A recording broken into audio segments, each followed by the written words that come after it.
Yo, what's up mga boss? Converge Fiber Xers versus Magnolia Chicken Templados.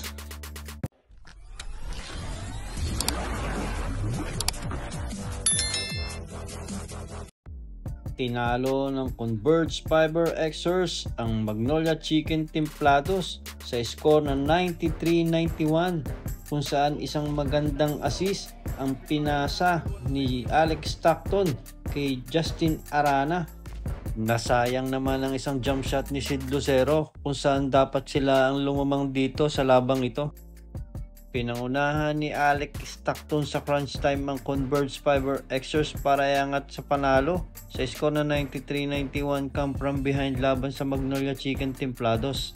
Naghabol ang Fiber Xers na hanggang 20 points sa ikalawang kalahati, ngunit nang ibabaw ito sa huling yugto upang masiguro ang kanilang ikalawang panalo sa conference na to. Si Alex Stockton ay umiscore ng halos triple-double at nagtapos ito ng 18 points, 10 assists at 7 boards.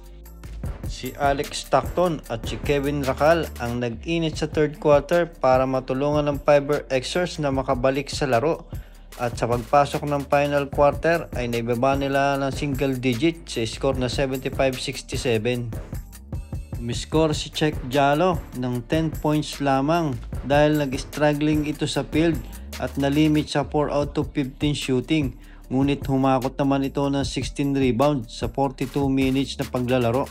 Umiscore naman si Kevin Racal ng 10 points at pinangunahan naman ni Justin Arana ang Converge Fiber Xers na umiscore ito ng 24 points.